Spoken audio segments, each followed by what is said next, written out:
वक्त अब 2 बजने को है। जाहिर बात है कि लोगों को नींद भी आ रही है, सुबह के फजर के लिए भी उठना है। मैं ज्यादा नहीं, सिर्फ 15 से 20 मिनट बात करूंगा। 15 से 20 मिनट में आप तशफ़ी के साथ सुने एक दो बातें जो इस वक्त अंदर लावे की तरह दहक रही है, और मेरे ही अंदर नहीं, आपके अंदर भी दहक रही है, और पूरी दुनिया के अंदर बसने वाले तमाम ईमान वालों के अंदर दहक रही है। उस पर इंशाअल्लाह थोड़ी सी बातचीत करूंगा मैं, इसीलिए खड़ा खड़ा बात कर रहा हूं कि ज्यादा नहीं, 15-20 मिनट बात करके मैं अपनी बात समेट दूंगा।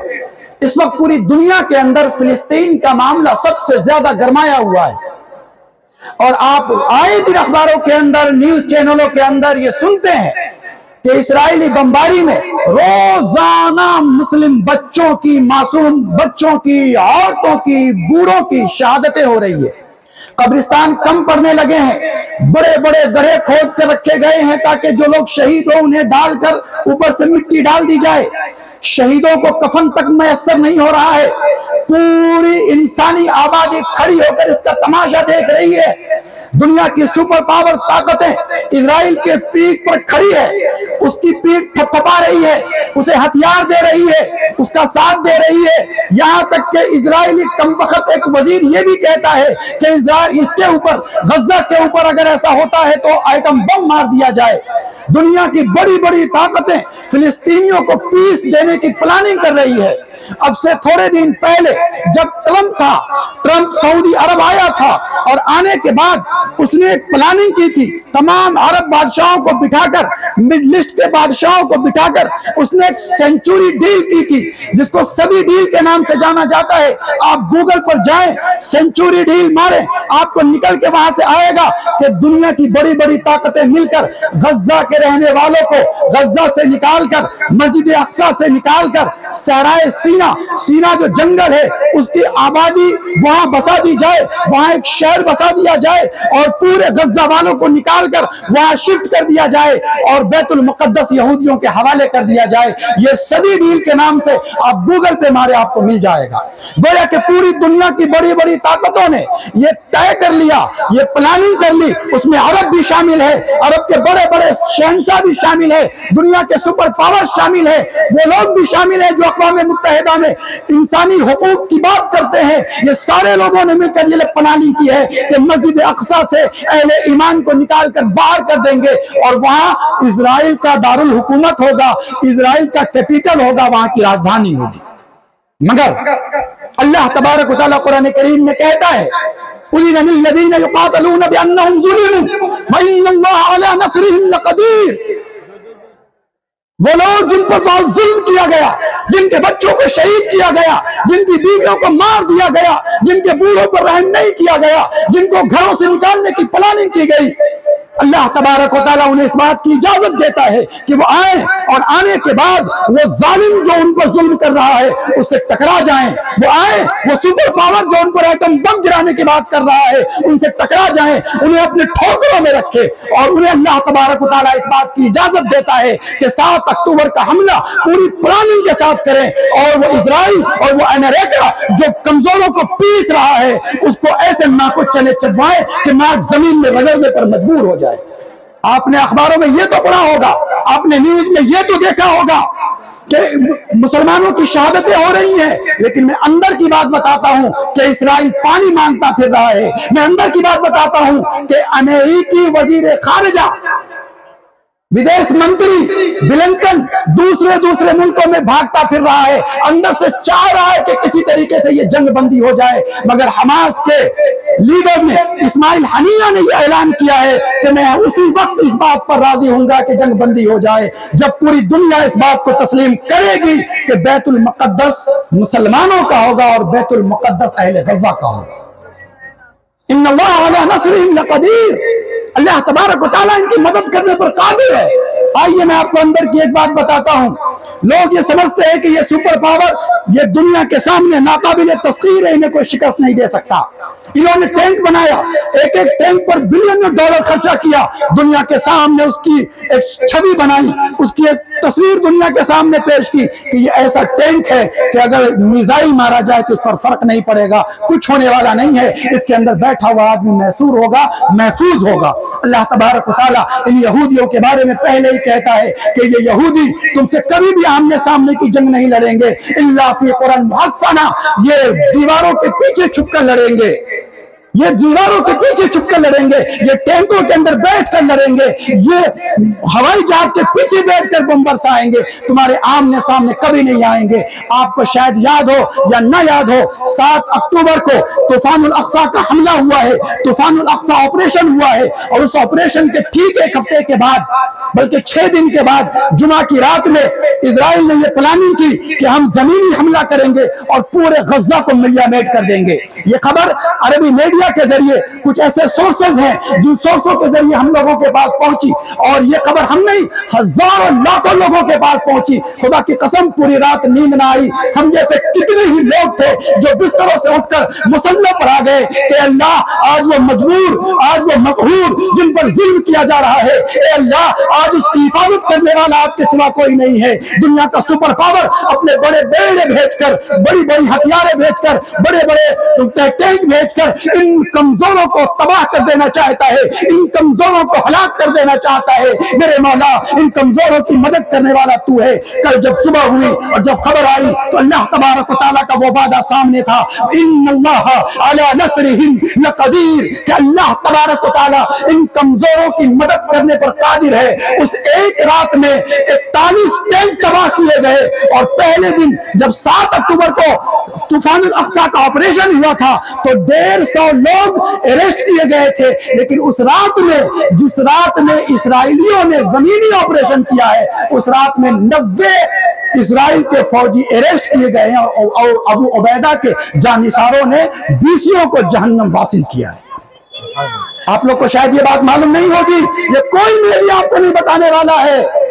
आप एक बार सोचिए कि अखबारों में आता है कि अल-क़िसाम के पास, अबू उबैदा के पास, हमास के पास तकरीबन 250 कैदी हैं, जबकि तूफानुल अक्सा के ऑपरेशन के दिन 150 थे, उसमें से कुछ लोग आजाद भी किए गए। तो ये तादाद बढ़ी कब, कैसे 250 हो गए? 150 लोग अरेस्ट किए गए थे फर्स्ट दिन, फिर जमीनी ऑपरेशन हुए, आखिर ये तादाद बढ़ी कैसे? ये दुनिया की कोई मीडिया आपको नहीं बताएगी, इसलिए कि जंग 2 जगहों पे लड़ी जा रही है। एक जगह वो है जो जमीनी स्तर है, दूसरी जगह मीडिया है। मीडिया पर एक प्रोपेगेंडा की जंग लड़ी जा रही है। दुनिया में इजराइल के छवि को, जो दुनिया में हवा खड़ा किया गया है, उसको बरकरार रखने के लिए मीडिया पूरी ताकत लगा रही है कि इजराइल नाकाबिल शिकस्त है, अमेरिका नाकाबिल शिकस्त है। खुदा की कसम खाकर मैं कहता हूं कि अहले ईमान की ताकत के सामने वो कोई भी ताकत नाकाबिल शिकस्त नहीं है। आपने देखा अमेरिका 40 मुल्कों के साथ अफगानिस्तान पर आ गया, 20 साल तक बमबारी करता रहा, 20 साल के बाद बोरिया बिस्तर समेट कर भागा, और वहां के सदर ने जो स्टेटमेंट दिया वो ये था कि हम वहां से अपने लोगों को निकालने के ऑपरेशन में इतने कामयाब हैं कि बहुत जल्दी 1 हफ्ता के अंदर, 7 दिन के अंदर हम अपना सामान और अपने फौजी लेकर वापस हो गए। दुनिया का इतना बेशरम आदमी कि भागने को यह कामयाबी कह रहा है।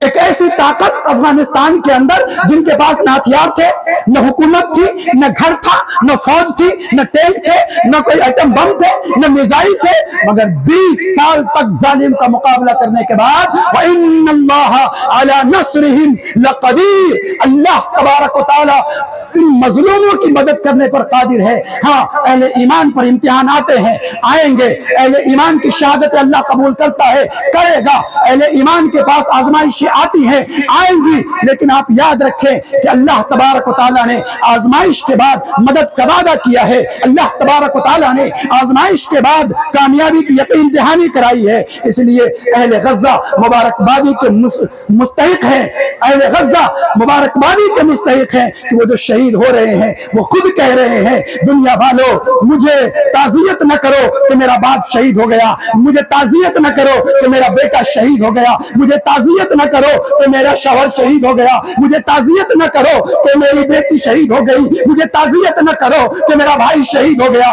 बल्कि मुझे मुबारकबादी दो कि अल्लाह तबारक व तआला ने अपने रास्ते में मेरे फूल जैसे बच्चे को शहादत के मर्तबे पर फाइज किया। बल्कि अल्लाह तबारक व तआला का शुक्रिया अदा करता हूं कि अल्लाह ने मेरे बेटे को शहादत के मर्तबे पे फाइज किया। बीवी कहती है अल्लाह का शुक्र है, अल्लाह तबारक व तआला ने मेरे शौहर को शहादत के मर्तबे पे फाइज किया। भाई कहता है अल्लाह तबारक व तआला का शुक्र है कि अल्लाह तबारक व तआला ने मेरे भाई को शहादत के मर्तबे पे फाइज किया।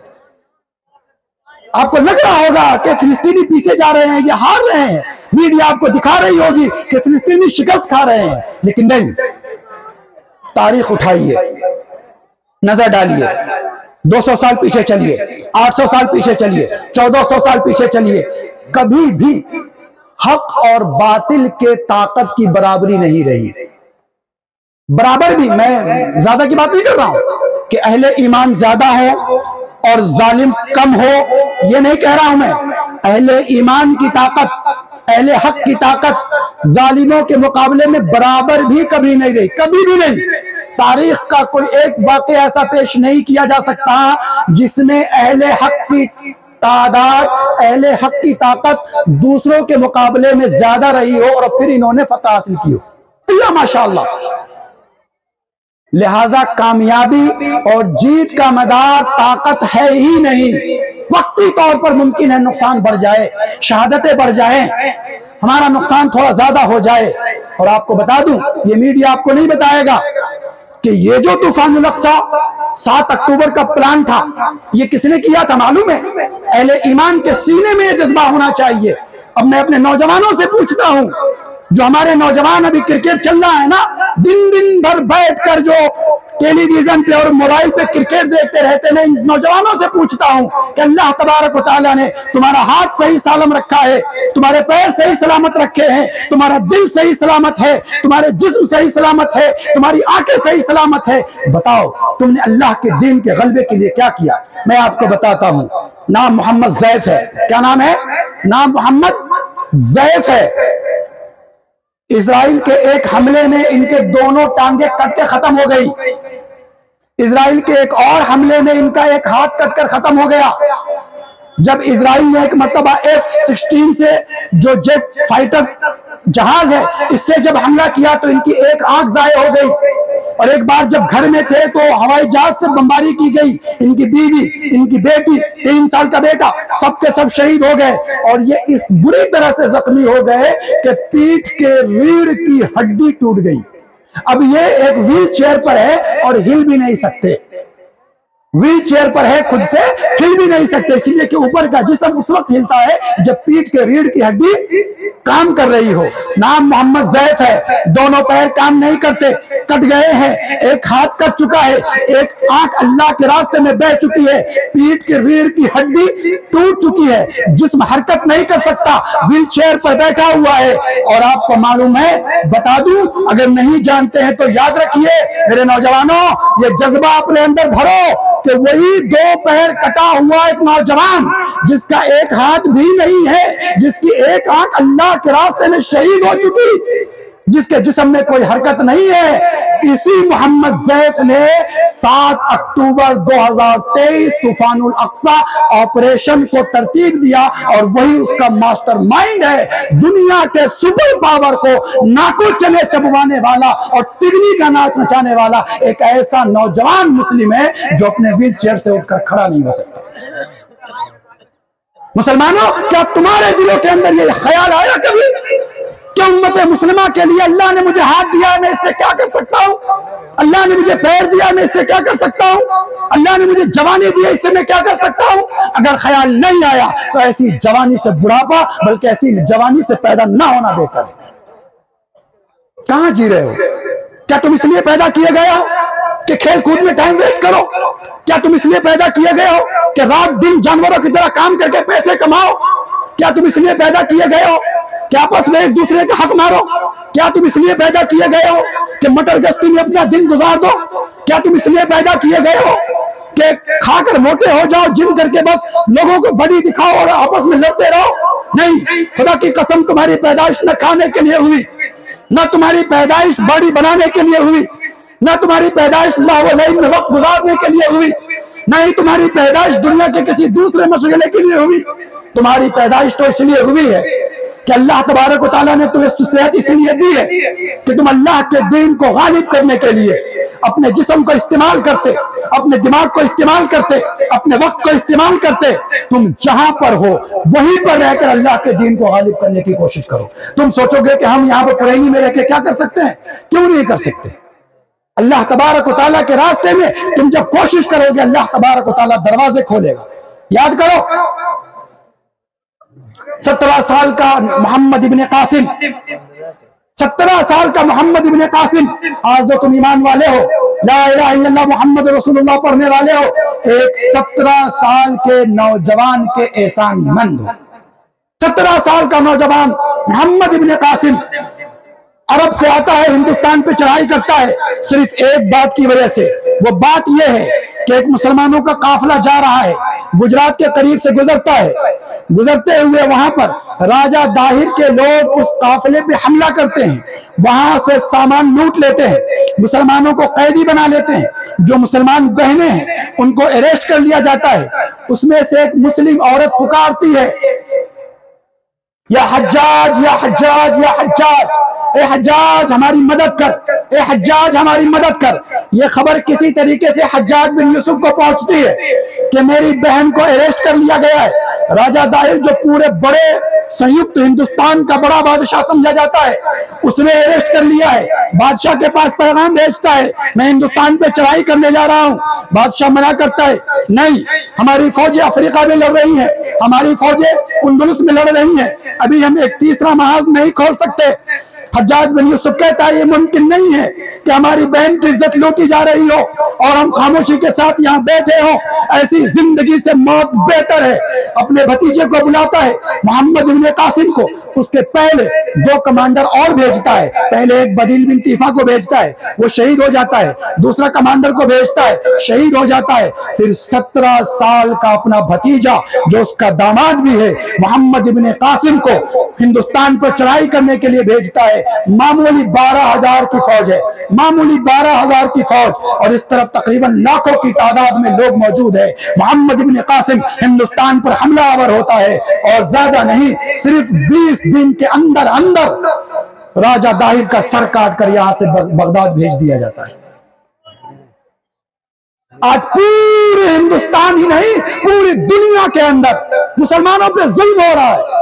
खुद हमारा नौजवान कहीं जाता है, किसी से लड़ाई झगड़ा हो गया, अगर मान लीजिए 2-4 लोग उधर से है, एक को मार रहा है, दूसरा ऐसा साइड में खड़ा हो जाता है, उसको मार रहा है, मुझे को क्या, मैं तो बचा हुआ हूं।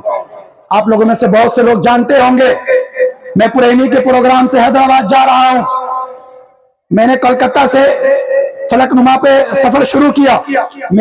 मेरी जो सीट है वो 23 नंबर है, 23 है, जो साइड लोअर बर्थ कहलाती है, 23 है, और ऊपर जो साइड अपर है वो 24 है। मैं जाकर बैठा, 2-4 आड़े लोग आ गए, उसमें से एक बंदा, उसने नशा कर रखा है, 2-4 उसके और है। आने के बाद मुझे कहता है कि ये नीचे की सीट मेरी है, 24 है। मैंने कहा 24 ऊपर की सीट है, मेरी सीट नीचे है, 23 है, 23 नंबर है, ये देख लो, साइड लोअर लिखा हुआ है। नहीं नहीं, वो लिखा हुआ तो क्या हो गया, तुम्हारी सीट ऊपर है, मेरी सीट नीचे है। मैंने कहा नहीं, मेरी सीट नीचे है। 4-5 लोग थे वहां पर उसके, और सब बिल्कुल एकदम मारे टेढ़े थे, जिस तरीके से मॉब लिंचिंग करने वाले नजर आते रहते हैं कुत्ते, उस तरह थे। मैंने कहा नहीं, मैंने कहा जाओ टीटी को बुला कर लाओ, अगर वो कहेगा कि मेरी सीट ऊपर है फिर मैं उससे बात करूंगा, मैं नीचे से ऊपर जाने वाला नहीं हूँ। उसने कहा तुम्हें जाना पड़ेगा। उसके 2-3 और आ गए, कहा आपकी सीट ऊपर है, मैंने कहा मेरी सीट नीचे है। उसने कहा आपकी सीट ऊपर है, मैंने कहा मेरी सीट नीचे है। जब बात बढ़ी, 1-2 लोगों ने उसके कहा कि अच्छा चलो टीटी को आने दो, और सीटें हैं वहां बिठा कर आते हैं हम लोग। उधर चले गए, मैंने अपना थैला खोला, उसमें से अनार निकाले। आप लोगों ने सोशल मीडिया पे मेरी वो पोस्ट भी देखी होगी कि अनार है और अनार के साथ चाकू है। मैंने थोड़ा सा 2-4 जुमला लिखा भी था वहां पर, दोनों का फोटो लेकर। मैंने उसके सामने अनार काटे। मैं सफर में जब रहता हूं तो फल रखता हूं साथ में उमूमन, और फल काटने के लिए कोई चाकू तो चाहिए ना, तो एक रामपुरी छोटी चाकू भी अनार के साथ रखा हुआ था मेरे पास। मैंने फल काटा, उसके सामने खाया और यूं चाकू पोछे बंद किया और उसको उठाकर जेब में रख लिया और आलती पालती मारकर बैठ गया। खुदा की कसम खाकर आपको गवाह बनाकर कहता हूं मैंने ये तहैया कर लिया था कि आज अगर कुत्ते मुझ पर जमा हुए तो खुदा की कसम कुत्तों को जहन्नम पहुंचा कर दूंगा। नौजवानों, ये बुजदिली की चादर कब तक ओढ़े हुए रहोगे? कब तक अपने आप को पिटता हुआ देखते रहोगे? जब तक अपनी इज्जतों को लूटते हुए देखते रहोगे?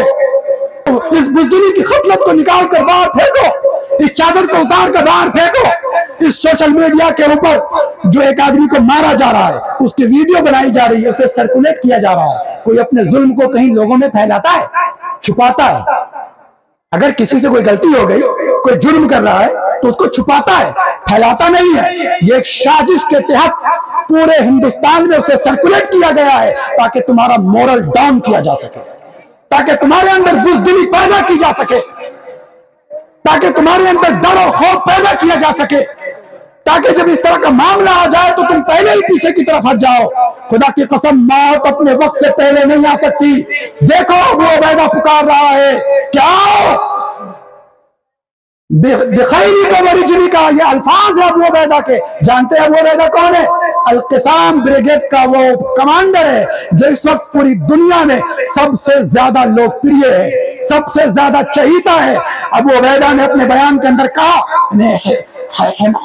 हमास का जो अस्करी कमांडर है उसका नाम अबू उबैदा है। उसने कहा कि बिखैरी का वरिजनी का, अपने टैंक ले आ, अपने प्यादे ले आ, अपने घोड़सवार ले आ, पानी की तरफ से हमले कर, आसमान की तरफ से हमले कर, जमीन की तरफ से हमले कर। खुदा की कसम, हम तुम्हें जहन्नम पहुंचा कर दम लेंगे। और अल्हम्दुलिल्लाह अभी तक जितना नुकसान दुश्मन का हो चुका है, इतना नुकसान पिछले 100 साल में कभी नहीं उठाया उसने। और इंशाअल्लाह वक्त थोड़ा गुजर रहा है, कुर्बानियां हमारी थोड़ी बढ़ रही हैं, लेकिन उसके बावजूद हमारा ईमान ये कहता है कि जिस तरीके की साबित कदमी अहले गज़ा दिखा रहे हैं, जिस तरीके का सब्र अहले गज़ा दिखा रहे हैं, हम किताबों में ये पढ़ते थे कि सहाबा ऐसे होते हैं, हम आंखों से देख रहे हैं सहाबा के गुलाम ऐसे होते हैं। हम किताबों में पढ़ते थे सहाबियात ऐसी होती थी, हम अपनी आंखों से देख रहे हैं कि सहाबियात की बांदियां और उनकी मानने वाली ऐसी है। हम किताबों में पढ़ते थे बहादुरी ऐसी होती थी, हम अपनी आंखों से देख रहे हैं बहादुरी ऐसी होती है। हम किताबों में पढ़ते थे कि उम्मे अम्मारा रज़ी अल्लाह ताला अन्हा जंग औद में नबी अकरम सल्लल्लाहु अलैहि वसल्लम के चारों तरफ मंडला रही है। जो तीर मोहम्मद रसूलुल्लाह सल्लल्लाहु अलैहि वसल्लम की तरफ चलता है, तीर अंदाज पर हमला करके उसे जहन्नम पहुंचा देती है।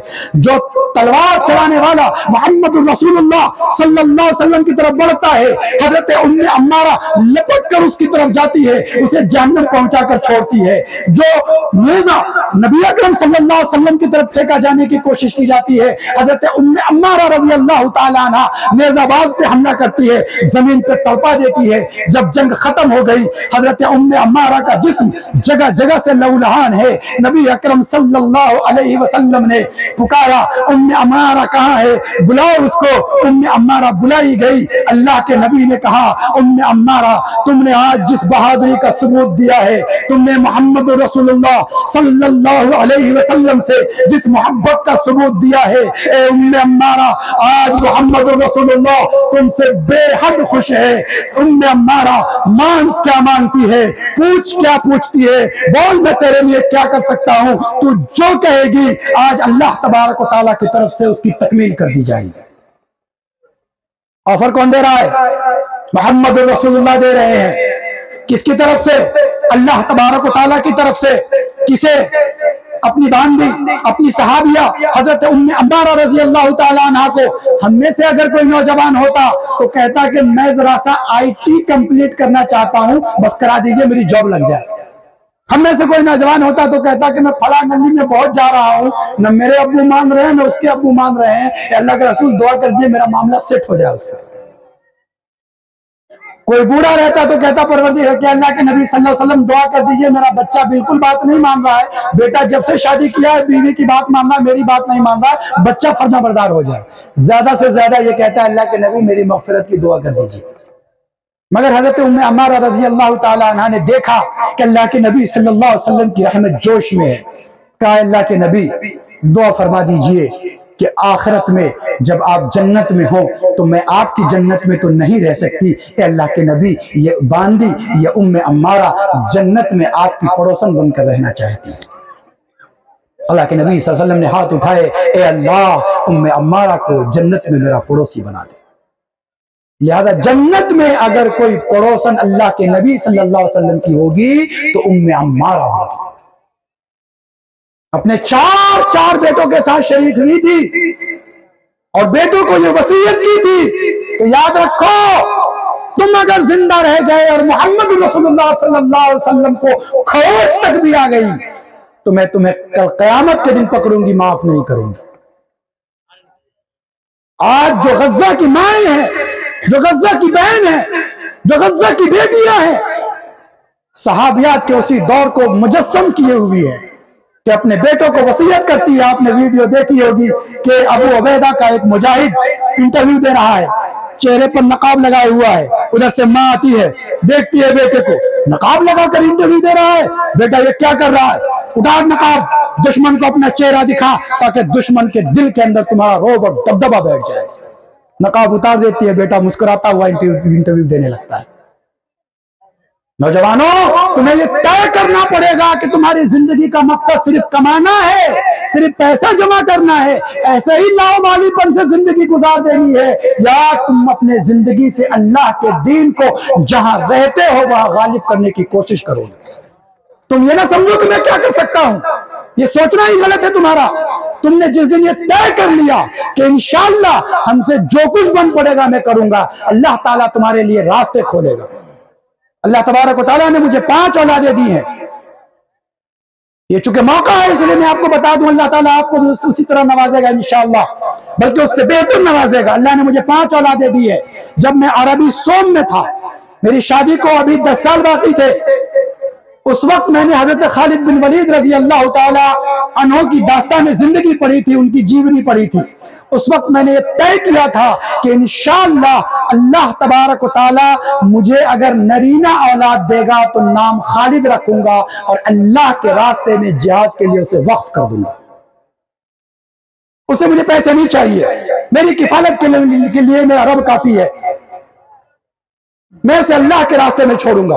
अल्लाह तबारक व तआला ने पहली औलाद नरीना दी, बेटा हुआ, नाम मोहम्मद खालिद रखा गया, खालिद सैफुल्लाह। फिर अल्लाह तबारक व तआला ने दूसरी मर्तबा उम्मीद जगाई, मैंने फिर इरादा किया कि बैतुल मुक़द्दस हजरत खालिद बिन वलीद रजी अल्लाह तआला अन्हु पहुंचे थे और पीछे से हजरत उमर रजी अल्लाह तआला अन्हु तशरीफ लाए थे ताकि इसकी बैतुल मुक़द्दस की चाबी ले ले। लिहाजा मैंने फिर इरादा किया कि अल्लाह तबारक व तआला मुझे नरीना औलाद देगा तो मैं दूसरे का नाम उमर रखूंगा। अल्लाह ताला ने फिर नरीना औलाद दी, मैंने फिर उसका नाम उमर रखा। मैंने ये इरादा किया कि मुझे इससे 1 रुपया नहीं चाहिए, मेरी किफालत के लिए मेरा रब काफी है, इसे मैं अल्लाह के रास्ते में छोड़ता हूं। फिर अल्लाह तबारक व तआला ने तीसरी मर्तबा उम्मीद जगाई, मैंने फिर इरादा किया कि बैतुल मुक़द्दस हजरत उमर रजी अल्लाह तआला अन्हु के कुछ दिनों के बाद जब मुसलमानों की हुकूमतें खत्म होने लगी, ज़वाल पजीर हुई, तो अंग्रेजों के कब्जे में, ईसाइयों के कब्जे में चली गई थी, उसे दूसरी मर्तबा आजाद कराने वाले सलाहुद्दीन अय्यूबी रहमतुल्लाह अलैह, मैंने फिर इरादा किया कि अल्लाह तबारक व तआला मुझे नरीना औलाद देगा तो मैं उसका नाम सलाहुद्दीन रखूंगा। अल्लाह तबारक व तआला ने फिर तीसरी औलाद नरीना दी, बेटे से नवाजा, मैंने उसका नाम सलाहुद्दीन रखा।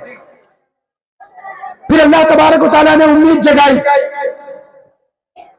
तो फिर मैंने ये इरादा किया कि सलाहुद्दीन अय्यूबी रहमतुल्लाह अलैह को सबसे ज्यादा मदद फराहम करने वाले और मस्जिद अक्सा की आग उनके सीने में भड़काने वाले नूरुद्दीन जंगी रहमतुल्लाह अलैह थे। लिहाजा मैंने फिर इरादा किया कि अल्लाह तबारक व तआला नरीना औलाद देगा तो मैं उसका नाम नूरुद्दीन रखूंगा। अल्लाह ताला ने फिर 5वीं औलाद नरीना दी, मैंने उसका नाम नूरुद्दीन, 4थी औलाद दी तो मैंने उसका नाम नूरुद्दीन रखा। अल्लाह ताला ने 5वीं मतलब उम्मीद जगाई, मैंने फिर इरादा किया कि अल्लाह के नबी सल्लल्लाहु अलैहि वसल्लम पर जिन्होंने जान कुर्बान किया है, इंशाअल्लाह अगर नरीना औलाद हुई तो मैं उन्हीं में से किसी की तरह उसे मंसूब करूंगा। अल्लाह ने फिर नरीना औलाद दी, हजरत हमजा रजी अल्लाह ताला अन्हु के नाम पर उसका नाम हमजा रखा।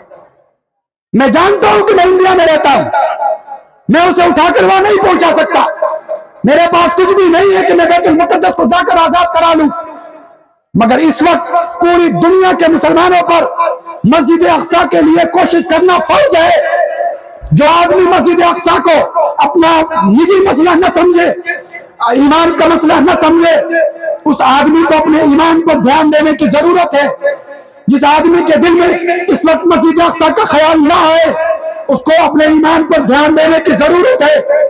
मुफ्ती तकी उस्मानी साहब दामद बरकातुहुम ने भी ये फतवा शाये किया है कि हर मुसलमान पर इस वक्त मस्जिद अक्सा के हवाले से जिहाद फर्ज है, जिहाद फर्ज है, जिहाद फर्ज है। लेकिन अला कदर इस्तिता, जिस पर जितनी ताकत है, यहाँ रह के आप दुआ कर सकते हैं, दुआ कीजिए, आप पुकार सकते हैं, पुकारिए, एहतजाज कर सकते हैं, एहतजाज कीजिए, इंटरव्यू शाये कर सकते हैं, इंटरव्यू शाये कीजिए, आपसे जितना हो सकता है चीखिए, मस्जिद अक्सा के लिए आवाज उठाइए, उसको अपनी निजी महफिलों का मौजू बनाइए। लेकिन अगर हमने मस्जिद अक्सा का नाम नहीं लिया, खाने में लगे रहे, कमाने में लगे रहे, अपने बच्चों की परवरिश में लगे रहे, दूसरी चीजों में लगे रहे, याद रखो कल क़यामत के दिन अबू उबैदा और उसके सिपाही उठकर पूछेंगे, वो बच्चे जो फिलिस्तीन में शहीद हो रहे हैं, वो गिरबान पकड़ के हमसे भी पूछेंगे और दुनिया के दूसरे मुसलमानों से भी पूछेंगे कि बताओ तुम्हारे इख्तियार में जितना था तुमने किया या नहीं किया। इसलिए मस्जिद अक्सा को अपनी निजी महफिलों का मौजू बनाओ, मस्जिद अक्सा के लिए इरादे करो तो इंशाअल्लाह मैं अपने लिए और अपनी औलादों के लिए मस्जिद अक्सा को खास करता हूं, या अपने आप को और अपनी औलादों को मस्जिद अक्सा के लिए खास करता हूं। अगर आपने इरादा किया, इंशाअल्लाह अल्लाह तबारक व तआला आपकी नस्ल से कोई उठाएगा जो मस्जिद अक्सा के लिए कुर्बानी भी देगा और उसकी आजादी में शरीक भी होगा। आज जो लोग वहां शहीद हो रहे हैं, उनकी कुर्बानी अल्लाह तबारक व तआला कभी भी जाया नहीं जाने देगा। आप जितना कर सकते हैं कीजिए। एक वाक्या सुनाकर बात खत्म करूंगा कि जो आदमी जितना कर सकता हो उतना करे। सलाहुद्दीन अय्यूबी रहमतुल्लाह अलैह के जमाने में एक बढ़ई था, बढ़ई समझते हैं, लकड़ी का काम करने वाला, फर्नीचर बनाने वाला, कुर्सियां बनाने वाला एक बढ़ई था। उस बढ़ई ने एक मेंबर बनाया। अभी भी बड़ी बड़ी मस्जिदों में देखते हैं कि लकड़ी का मेंबर रखा हुआ होता है। खाने काबा में भी आप लोगों ने देखा होगा कि लकड़ी का मेंबर लेकर जाते हैं जिस पर खड़े होकर खुतबा दिया जाता है। लकड़ी का मेंबर बनाया और बड़ा ही माहिर कारीगर था। ऐसा मेंबर बनाया कि उसकी खूबसूरती का पूरे इलाके में चर्चा होने लगा। लोग दूर दूर से उसे देखने आने लगे, लोग उसको खरीदना चाहते थे। बड़े बड़े बादशाहों ने, उस वक्त के वालियों ने उसकी बोली लगाई और कहा तुम जितना पैसा चाहो हम देने के लिए तैयार है, इसे बेच दो, हम इसे ले जाकर अपने जामे मस्जिद में लगा देंगे, हम अपने यहाँ ले जाकर बड़ी मस्जिद में इस मेंबर को सजाएंगे। उसने एक जुमला कहा, मैं मुजाहिद नहीं हूं, मैं मैदान कारज़ार में जाकर लड़ नहीं सकता, मुझे तलवार चलानी नहीं आती, मेरे पास बहुत ज्यादा माल नहीं है कि अल्लाह के रास्ते में जाने वालों की मदद कर सकूं मैं, लेकिन मेरे पास ये हुनर है कि मैं मेंबर बना सकता हूं, लिहाजा ये मेंबर मैंने मस्जिद अक्सा के लिए बनाया है। लोग उसका मजाक उड़ाते थे कि पागल हो गया है। मस्जिद अक्सा रोमन एम्पायर के कब्जे में है, जिसके कब्जे में आधी दुनिया से ज्यादा ताकतें हैं। रोमन एम्पायर के कब्जे में बैतुल मुकद्दस है और तुम कह रहे हो कि ये मेंबर बैतुल मुकद्दस में जाकर लगेगा? तुम्हारा दिमाग खराब हो गया है। वो एक जुमला कहता था, मैं जितना कर सकता था उतना मैंने किया है, बाकी की जात करने वाली अल्लाह की है। लिहाजा उसने कभी वो मिंबर नहीं बेचा। लोग दूर दूर से उसे देखने के लिए और ज़ियारत करने के लिए आ रहे थे। लेकिन एक वक्त आया कि अल्लाह तबारक व तआला ने उसी जमाने में सलाहुद्दीन अय्यूबी रहमतुल्लाह अलैह को खड़ा किया और 350 साल अपनों से लड़ने के बाद, बागियों से लड़ने के बाद, मुनाफिकों से लड़ने के बाद अल्लाह तबारक व तआला ने सुल्तान सलाहुद्दीन अय्यूबी रहमतुल्लाह अलैह को 1187 ईस्वी में वो मौका इनायत फरमाया कि उन्होंने बैतुल मुकद्दस को आजाद किया। जब बैतुल मुकद्दस आजाद की गई तो सलाहुद्दीन अय्यूबी रहमतुल्लाह अलैह ने एक पैगाम वहां भेजा, अपने आदमी वहां भेजे बगदाद कि जाओ, उसने एक मिंबर बनाकर रखा है मस्जिद अक्सा में लगाने के लिए, उसको लाओ और लाने के बाद मस्जिद अक्सा में उस मिंबर को सजा दो। अब देखिए, एक मामूली लकड़ी का काम करने वाला जो कहीं से भी फिट नहीं होता है, अल्लाह के घर के कोशिश में, उसकी आजादी में कहीं से फिट नहीं होता है, वो मेंबर बनाता है और ये इरादा करता है कि अल्लाह तबारक व तआला के घर में बैतुल मुकद्दस में, जो आज मुसलमानों के पास नहीं है, रोमन इंपायर के कब्जे में है, उस मस्जिद अक्सा के अंदर ये मेंबर रखा जाएगा। आज हमारा नौजवान, कभी हमारे दिल में यह ख्याल नहीं आता कि मैं अपने आप को और अपनी औलादों को, अपनी नस्लों को बैतुल मुकद्दस के बारे में बताऊं, उस पर कुर्बान होने का जज्बा पैदा करूं, ये कभी ख्याल नहीं आता। ये लोगों, अगर हमारे दिल से ये ख्याल निकल गया है तो सोचो, कल क़यामत में गज़्ज़ा के बच्चों ने अगर तुमसे पूछ लिया कि तुम्हारा नाम तो मोहम्मद शाकिर था, गज़्ज़ा की माँ ने अगर पूछ लिया कि हमारे बच्चे शहीद हो रहे थे, हमारे नौनिहाल शहीद हो रहे थे और तुम बैठकर मतदगस्ती कर रहे थे, तुम बैठकर मैच देख रहे थे, तुम बैठकर अपने जिंदगी के अंदर ऐशो आराम कर रहे थे, बताओ कल क़यामत में कैसे सामना करोगे उन बच्चों का। हाँ, एक काम जरूर कर सकते हैं, वो ये कि हम जो इस्राइल को यहां से कुछ नहीं कर सकते, कम अज कम फाइनेंशियल तौर पर उसे कमजोर जरूर कर सकते हैं। आज दुनिया में जो ब्रांडेड चीजें हैं वो इजराइल की है। वो ब्रांडेड इसलिए है कि उसके पास मीडिया है और मीडिया जिसको चाहे ब्रांडेड बना दे। वो हीरो, फिल्मी हीरो की बात बता रहा हूं मैं, वो हीरो जिसने कभी भी जो टूथपेस्ट यूज नहीं किया, वो उस टूथपेस्ट का प्रचार करता है, उसका एम्बेसडर होता है। और हमारे घर में लोग ये समझते हैं कि फला जो हीरो है जिसका मैं फैन हूं, ये फला टूथपेस्ट इस्तेमाल करता है, इसलिए हम भी वही इस्तेमाल करेंगे। जिस मोबाइल का वो प्रचार करता है उसके हाथ में कभी भी वो मोबाइल नहीं होता है। जिसके सर पे बाल नहीं है उसकी बीवी बाल के शैम्पू की प्रचार करती है और हमारा नौजवान समझता है कि वो शैम्पू लगाने पर हमारे सर में बाल आ जाएगा। ये मैं सच्ची बात बता रहा हूं, हर घर की बात बता रहा हूं। इस्राइली प्रोडक्ट्स की लिस्ट आ चुकी है, आप नेट पे भी मारिएगा तो आपको मिल जाएगा। आप कोशिश कीजिए कि उन सारी चीजों को, चाहे भले ही हमें उससे क्वालिटी में थोड़ी कम दर्जे की चीज इस्तेमाल करनी पड़े, मगर हम उसका प्रोडक्ट इस्तेमाल नहीं करेंगे, किसी भी हाल में नहीं करेंगे। चाहे हमको बिना साबुन का नहाना पड़ जाए, मगर हम कभी भी उसको इस्तेमाल नहीं करेंगे। मतलब सोचिए, एक आदमी ने मेरे बाप को मार दिया हो, मेरी माँ को मार दिया हो, मेरे भाई को मार दिया हो, मेरे बच्चे को मार दिया हो, और उसका एक होटल हो, खाना बहुत लजीज बनाता हो, उसके बाजू में एक दूसरा होटल हो, खाना जरा घटिया बनाता हो, हमें भूख लगी हो, तो क्या सिर्फ इस बुनियाद पर कि हमारे बाप के कातिल का खाना अच्छा बनता है हम उसके होटल में जाके खाएंगे? हम में से कौन बेगैरत और बेज़मीर ऐसा है जो अपने बाप के कातिल के होटल में बैठकर खाना खाएगा? कोई है क्या? फिर हम कैसे गवारा कर लेते हैं कि उसकी बनाई हुई मसनूआत, उनकी चीजों को इस्तेमाल करें, हालांकि वो इसी पैसे से हमारे भाइयों पर हमला करता है, इसी पैसों से मिसाइल दागता है, इसी पैसों से बमबारी करता है। ये तय करो। लेकिन उस पर एक और काम हो सकता है। ये पुरैनी एक बहुत बेहतरीन जगह है काम करने की, यहाँ मुसलमानों का हब है अल्हम्दुलिल्लाह, और पैसे वालों का भी हब है, बिजनेस माइंड रखने वालों का हब है। एक काम हो सकता है, बहुत बेहतरीन काम हो सकता है। अल्लाह के नबी सल्लल्लाहु अलैहि वसल्लम के पास सहाबा किराम आए, अल्लाह के नबी, ये जो मदीना के यहूदी हैं, ये बहुत उतार चढ़ाव करते हैं, सारी मार्केट पर इनका कब्जा है।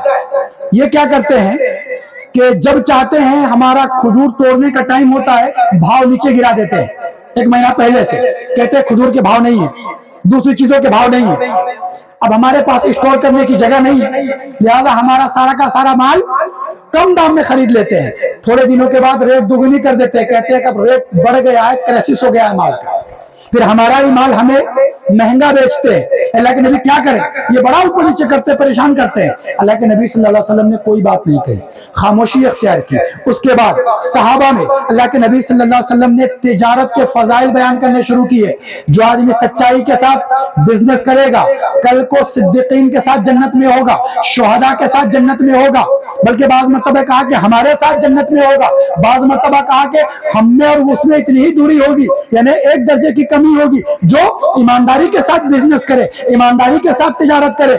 इस तरीके से अल्लाह के नबी सल्लल्लाहु अलैहि वसल्लम ने सहाबा के अंदर बिजनेस करने का एक जज्बा पैदा किया और उसके बाद सूक़ मदीना, मदीना का बाजार लगवाया, जिसमें सहाबा कराम ने दुकानें लगाई और सहाबा कराम ने अल्लाह के नबी सल्लल्लाहु अलैहि वसल्लम के तरीके पर काम शुरू किया। नतीजा यह हुआ कि मुसलमानों का काम ऊपर आ गया और जो यहूदियों का काम था नीचे दब गया। सिर्फ बायकाट करना बहुत ज्यादा मौसर नहीं होता है, लेकिन करेंगे, उसके साथ साथ अल्टरनेट पेश कीजिए। आज शायद ही कोई पार्टी, कोई दावत ऐसी होती होगी जिसके अंदर कोल्ड ड्रिंक्स नहीं मंगाया जाता। मंगाया जाता ही नहीं मंगाया जाता। सारी दावतों के अंदर शादी हो, यहाँ जो रस्म चलती है वो हो, वो देख सुन बोलते हैं जिसको देखिए, जिसमें बोलते हैं कि आंख बंद करके देखते सुनते हैं। आंख बंद करके इसलिए कि शादी पहले तय कर ली है, अब जा रहे हैं 20 आदमी इधर से 20 आदमी उधर से, तो जब पहले देख चुके हैं तो आंख बंद करके जा रहे हैं ना, तो वो जो अंधा बन के देखते हैं उसको देख सुन कहते हैं। उसके अंदर या और कोई फंक्शन हो जाए, उन सारे के अंदर कोल्ड ड्रिंक्स का इस्तेमाल होता है, होता नहीं होता है। कोई पेप्सी चला रहा है तो फला चला रहा, फला चला रहा, ये सारे प्रोडक्ट उसके हैं। अब इससे बचने की किस शक्ल क्या होगी? ये बहुत बेहतरीन जगह है पुरैनी। 10 जवान जमा हो, 5-5 लाख रुपए, 2-2 लाख रुपए जमा करे और कंपनी डाले। मैं एक मर्तबा प्रोग्राम के सिलसिले में बीड़ एक जगह है महाराष्ट्र में, वहां गया। जानते होंगे जो हजरात जाते आते रहते हैं, ताबिश्रियान में लोग जाते आते रहते हैं, जानते होंगे। बीड़ गया मैं, प्रोग्राम के बाद मुझे कहा गया मुफ्ती साहब कोल्ड ड्रिंक्स लीजिए। मैंने कहा कि नहीं, मैं बहुत पहले की बात बता रहा हूं, मैंने कहा नहीं। तो वो कहने लगे क्यों? मैं कहा कि ऐसे भी इस्राइली प्रोडक्ट से मुझे बहुत नफरत है। कहने लगा कि नहीं मुफ्ती साहब, आपको जो फ्लेवर चाहिए हम देंगे। तो वो कार्टून उठा कर लाए, ऐसे वो जो जिसमें रखा हुआ रहता है वो कार्टून उठा कर लाए, उसमें अगर अलग अलग फ्लेवर रखे हुए थे। तो मुझे पूछा कि आपको कौन सा फ्लेवर लगेगा? मैं कहा नहीं पीऊंगा। तो उसने कहा फ्लेवर बोलिए, मैं कहा कुछ भी दे दो। तो उसने कहा कि मुफ्ती साहब ये जमजम कोल्ड ड्रिंक्स है। क्या है? जमजम कोल्ड ड्रिंक्स है, ये हमारा अपना प्रोडक्ट है और जितने फ्लेवर ये लोग बनाते हैं सारे फ्लेवर इसके अंदर मौजूद है और लजीज भी है। और हमारे पूरे इलाके में अल्हम्दुलिल्लाह ये जमजम कोल्ड ड्रिंक्स चलता है। ये तो बहुत बेहतरीन इलाका है, साहिब सरवत का इलाका है। आप यहाँ पर एक छोटी सी कंपनी डाल लीजिए, 2, 4, 5, 10 लाख रुपया खर्चा होगा, 2-3 आदमी शेयर में हो जाइए। पैसे का पैसा, बायकाट का बायकाट और अपने दुश्मनों से बदला लेने का बदला, अपने लोगों को फायदा पहुंचाने का एक तरीका। तो आप जब उसका अल्टरनेट पेश करेंगे तो इंशाअल्लाह ये बायकाट भी होगा और आपके दुश्मन को इससे नुकसान भी पहुंचेगा। लिहाजा जो गज्जा के अंदर शहादतें हो रही है उसके जिम्मेदार सिर्फ गज्जा के लोग नहीं हैं, पूरी दुनिया के अहले ईमान है। और मस्जिद अक्सा की जिम्मेदारी महज गज्जा वालों की नहीं है, पूरी दुनिया के मुसलमानों की है। जो जहां पर है, जिस तरह है, जो भी कर सकता है उसकी ये जिम्मेदारी है कि वो करने की कोशिश करे, वरना कल मैदान महशर में गज्जा के बच्चों के सामने खड़े होकर जवाब देने के लिए तैयार रहे। अल्लाह तबारक व तआला हम सब लोगों को गज्जा के लिए, फिलिस्तीन के लिए, बैतुल मुक़द्दस के लिए अपने आप को और अपने बच्चों को और अपने नस्लों को कुर्बान करने की तौफीक अता फरमाए। व आखिर दावाना अनिल हम्दुलिल्लाहि रब्बिल आलमीन।